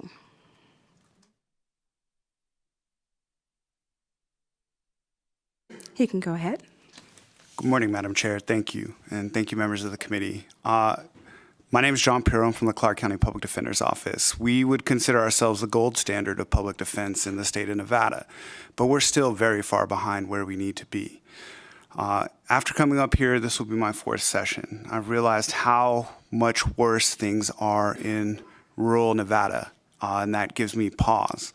So making sure that we have a strong Department of Indigent Defense and making sure that defense is strong across the state of Nevada is very important to us, because we believe that no trial can be fair, no justice can be done without both sides being equally funded and making sure that justice is done across the board. Thank you. Thank you. Go ahead. Good morning, Chair, committee members. My name is Erica Roth, ERICAROTH, on behalf of the Washoe County Public Defender's Office. When I first moved back to Nevada after I finished law school in about 2017, I was doing rural legal aid in the state of Nevada. And I remember once driving out to Hawthorne and walking into the courthouse and seeing a line of defendants waiting to go into court with no lawyer, being questioned by both the district attorney and the sheriff's office there. On their cases and freely giving statements.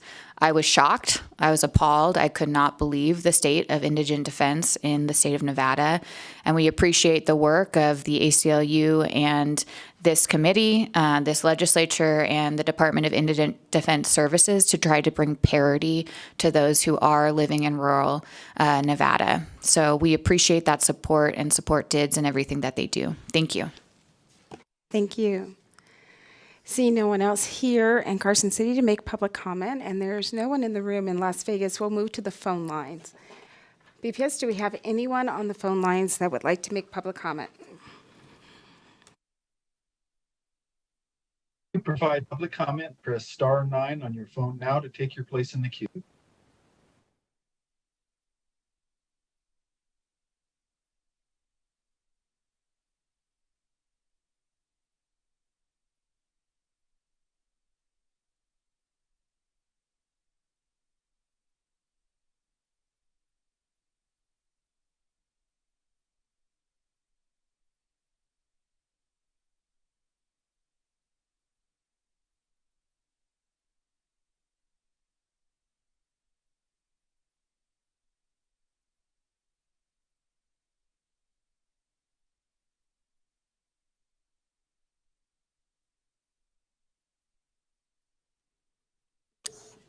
Do we have any callers?